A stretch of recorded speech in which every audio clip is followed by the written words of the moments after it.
And let's go to the young man back there. Can you read us the right side here, please? So you can read this, please. Can you read this, please? Yeah.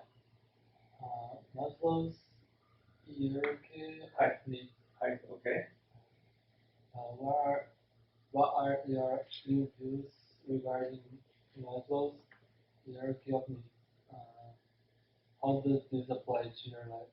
Okay, well, let me edit this a little bit because there's a mistake there. So let me get out of here and let's see. It says say your. If I get this mouse to work. Oh, I see. Your. And there was a mistake on the previous slide also. Well, not a mistake, I wanted to change this to annual.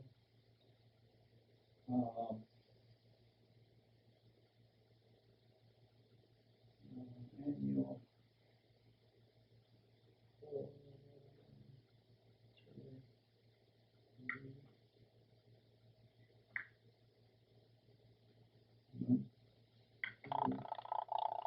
Checkups. Okay, that's good. Let me say real quick. Today's the 10th? Yes. Okay, thanks, man. Okay, let me see. Wait a minute, let me come back. Okay. Let's see, so. Okay, the 10th. Let's see. Okay. Back to, let's see.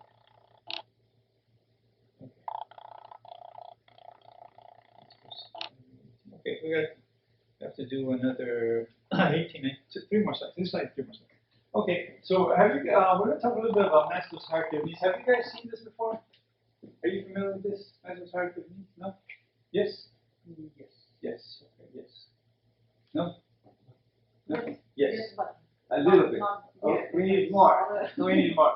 Okay, this is very important. Maslow is one of the most important psychologists who have ever lived. Probably, you know, the leading psychologist or psychiatrist in the world would be, of course, Sigmund Freud, right, who was Jewish and German or Austrian. And then probably I would rank Maslow the next most important. Sigmund Freud is very important because he kind of redefined the human being. Because before Sigmund Freud, or what Sigmund Freud argued, that was that human beings were basically sexual animals. And before that, people didn't want to see that. They thought the human being was something else. So that's probably the most important reason why Sigmund Freud is important. But I would say number 2 is Maslow, because Maslow defines human motivation, what motivates people, and that's very important. There's others like Carl Jung and others, but I think they're probably not as important as Maslow. Maslow, I believe, was also Jewish. And he talked about this hierarchy of needs, which is like a pyramid. And now his pyramid was not this complicated. Okay, his pyramid was a little more simple.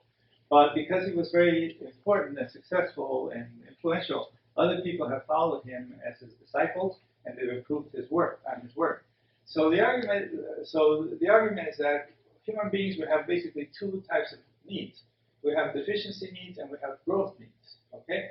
And starting from the bottom, we have physiological needs, safety needs, belonging and love needs, esteem needs, cognitive needs, aesthetic needs, self-actualization needs, and transcendence needs.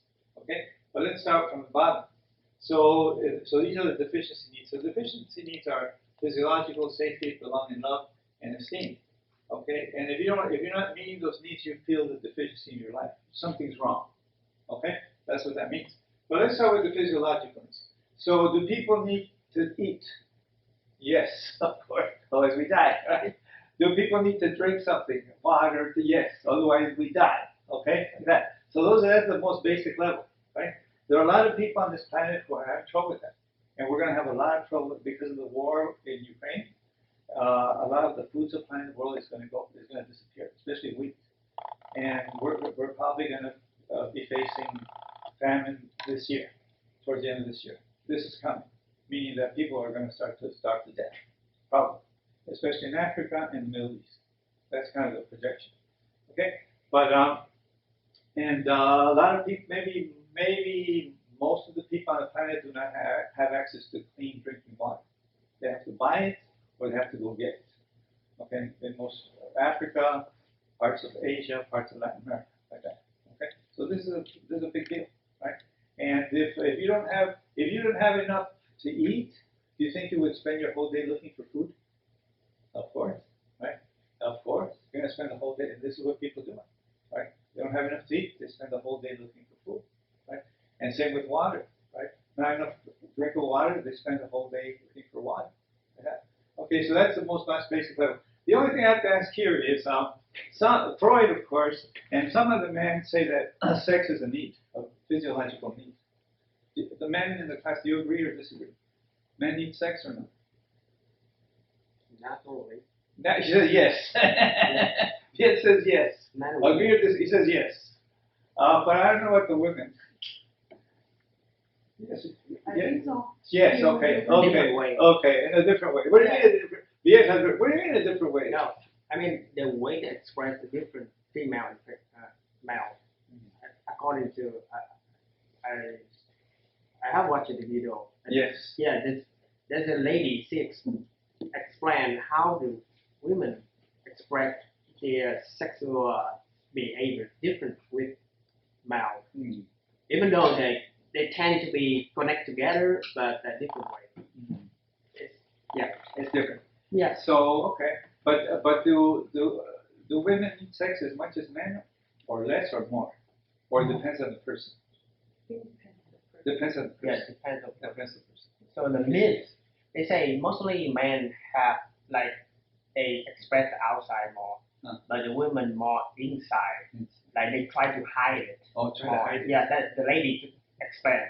So, but the tendencies of the tendencies of both sides are strong the same.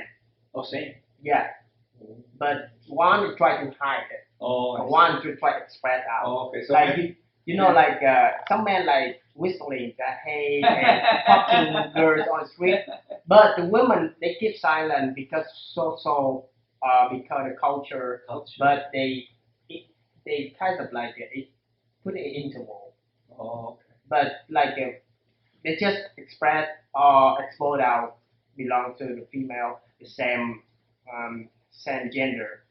If I don't know, kind of secret of the women, but they have the same power and energy, you know. Okay, I have a question. Do you think that sometimes, especially women, the men too, but I think especially women, do you think if people are not having sex, do you think they start to eat more? They start eating instead of having sex, they're eating to replace sex? No, Maybe depressed, and then start to eat. yeah, it's some kind of they replace by mentally they replace the need of sex by a person in eating, and by time fat they gain fat and then they seem to be reduced the appearance of the sexual life and It gets worse. it get worse Okay. in relation to health. Right to the, oh my God, that's bad. That's very bad. Okay, so it's the opposite effect. Yeah, It could get mostly very I worse. think like that's two sides really extreme. If you got depressed, you don't eat anything. Yeah, keep that. That means you have, but in the culture, men more exposed out. Okay, so maybe Expressing. So they always say men approach first. Yeah. But actually, doesn't mean men have more sexual tendency than women. Okay. Women So- more subtle. Oh, okay. So don't get confused. Just Don't because- confuse about just because- the surface of the iceberg. Oh, okay. Agree or no? Well, I think it's depending on the background and how they deal with the stress. Some people eat, yes. Some people don't feel like yes. Some people go exercise. Yeah. Why some actually like decide that eating is like personality more. Depends on the person. Right. Yeah, she's right too. I'm not denying what her point because I just give you a general thing which is based on biological about general things. But maybe from the background, from environment, from your culture, religion, might be restrain you your behavior or restrain the natural tendency Oh. But back a if, little bit. Oh. but Yeah. if from Maslow, I might think like they might start on the orange one, the big belonging and love and need, right?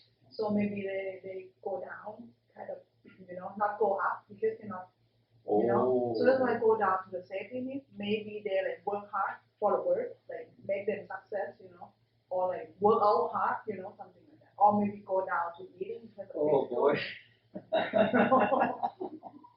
Okay, so that's good. So Viet is saying that the tendency is about the same for men and women, but there might be individual or religious or cultural differences that will have an impact on people's sexual drive. I think that's a very good statement. I think very good. I think we learned a lot here. No? I think so. Yeah. Okay, so next level up, let's say you have enough food, you have enough.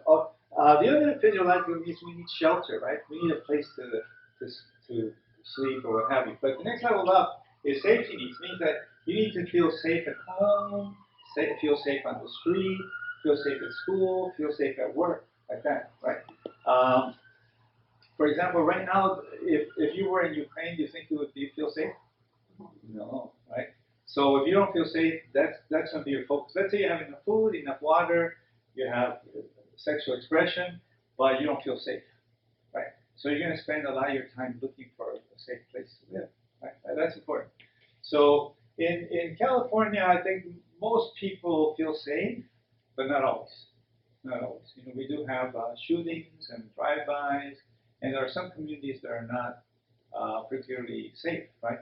The most notorious of which are San Bernardino City, Compton, Watts, and Oakland. I think those are probably the four communities the least safe in California. Irvine is probably the safest, community in California. So people will try to move to Irvine, right? Probably. Do you have a question? No. No. I just the mission here is the most safe. Mission Viejo is a good one too. I think it's kind of part of Irvine, Mission Viejo, That area. It's expensive. That's expensive. Yes, but people are going to try to move where it's safe. So that reinforces this theory or paradigm. Okay, so let's say you have enough food, enough water, enough sexual expression. You feel safe, within reason. Then the next level of is the love, belonging and love, meaning that you need to feel like you belong to something, like you belong to a family, you belong to a sports team, you belong to a community, to a country, or a religious group, yeah? And then you have some love in your life, like somebody loves you or you love somebody, even if it's a pet. It could be your dog. You love your dog loves you. Okay, like that. And if you don't have this, if you don't belong to anything, and you don't have love in your life, you're gonna have some kind of deficiency. Something's gonna be missing in your life, which is not good. Right? Agree or disagree? Agree. Okay. So then next level, let's say you have that met. The next level is self-esteem, and what that means is that you need to feel good about yourself. Like you're smart, you're intelligent, you're hardworking, you're worthwhile, you're a good person, or you're good at your field of work, whatever it is like that. So you feel good about yourself. So your self-esteem is good. Right? That's the next level up. Right? And if you don't have that, sometimes people try to build their self-esteem through others. They want other people to validate them, their self-esteem, which is okay. But really, you need to build your own self-esteem.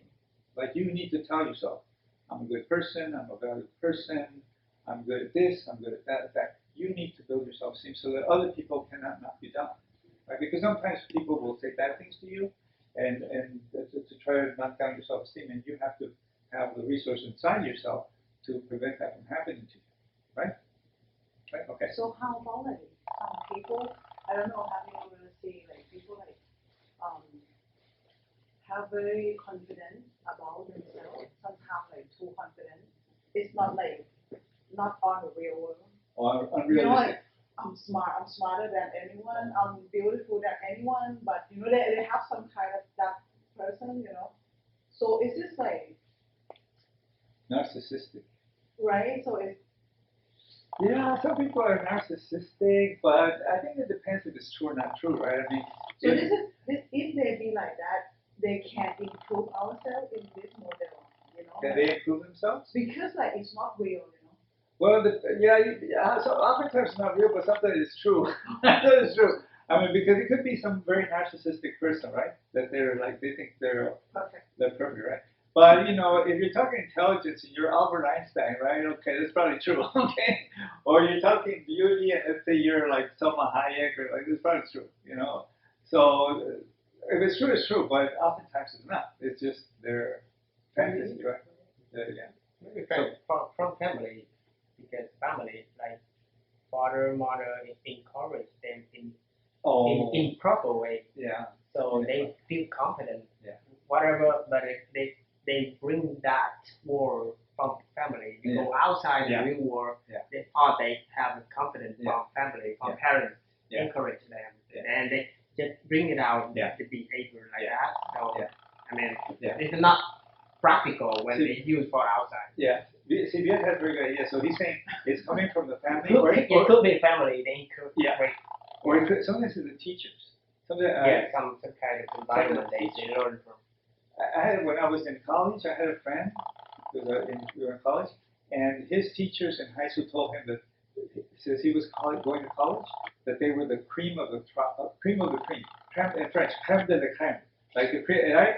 And that's stupid. That's a stupid idea. But he was convinced that he was the crème de la crème, right? And then he wanted to be an engineer, so he went to engineering school. They threw him out. Well, you know, because like we don't live, some people don't live in the real world, you know. They Yeah. live like that's why it's hard to go up in that way, you know. Yeah, sometimes people have a misperception of themselves, right? Or they're kind of lying, right? They're trying to other people to believe No, that but maybe you know I feel like some that kind of people they believe like that and they believe they are. sometimes. That's why like you said like we have to improve ourselves everything by ourselves. How you know we gonna improve if we don't see ourselves like As we really are. Wow, that's a very good point. Yeah, that's a very good point. Yeah. Frog have story. You know, a frog in the bottom of the well. Yes. He thinks that the whole world should look at the well, like the whole world, but you know, It's small fish. It might be the biggest one in a in pond, the pond. but look at the ocean. And a bigger fish over there. That's what happened to my friend, right? In high school, he was like the #1 student, but then when he got to college, they threw him out of the Yeah. engineering department. So then he went to then he went to the math department, right?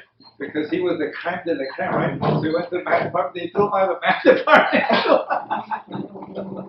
He was a big fish in high school, right? But when he got to college, he was a little fish. Go to the ocean, that's the way.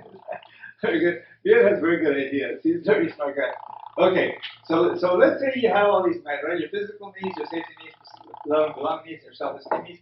The next level up are your cognitive needs, and these are the growth needs. Cognitive needs are related to understanding how life works, how the world works, like what's going on here. You know, like I guess the first point is like, okay, we're human beings and we are mammals, but we're not dogs or cats. That's the first level, right?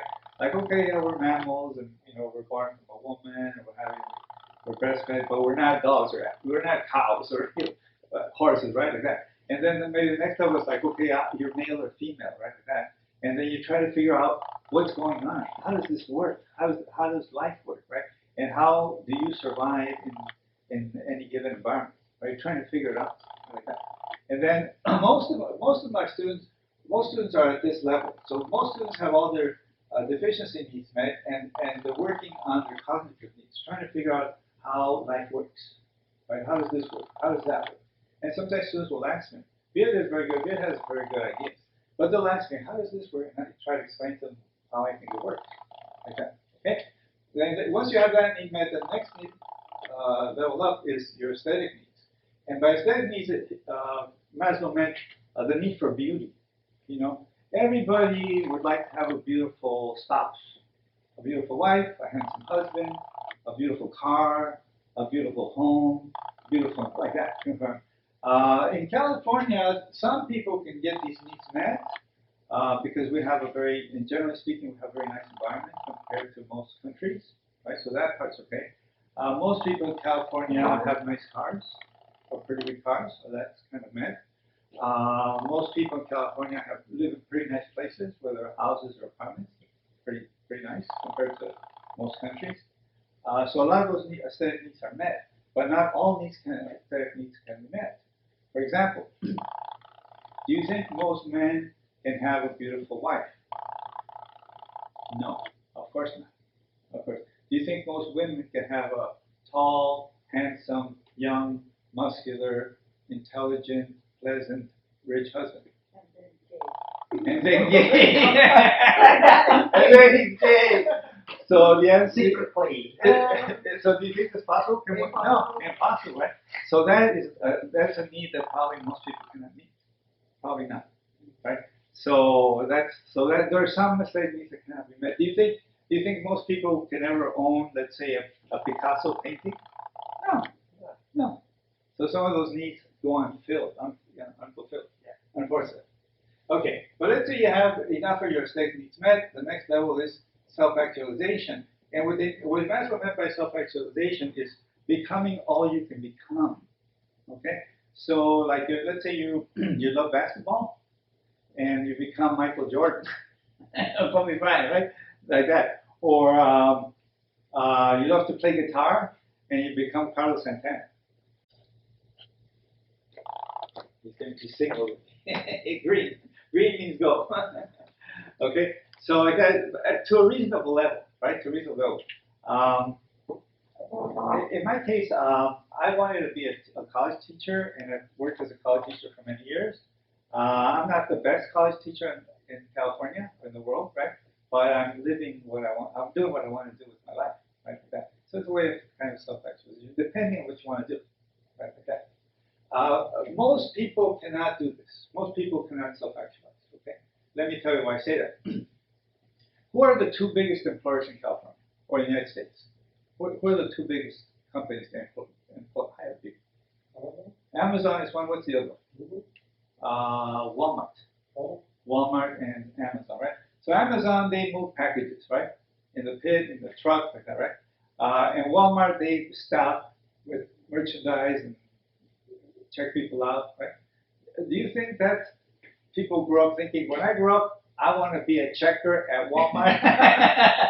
No, right? Do you think people, when I grow up, I want to be moving packages at Amazon? No, right? No. So most people cannot self-actualize. They cannot. It's not possible, right? To do that, we give you some examples. You have to, focus in an area that you really love, and then try to move it forward. Now, maybe you can do it part-time. Maybe if people are working at Amazon or Walmart, and let's say they want to be a piano player or something, they can do it part-time, right? And that's about it. That's unfortunate.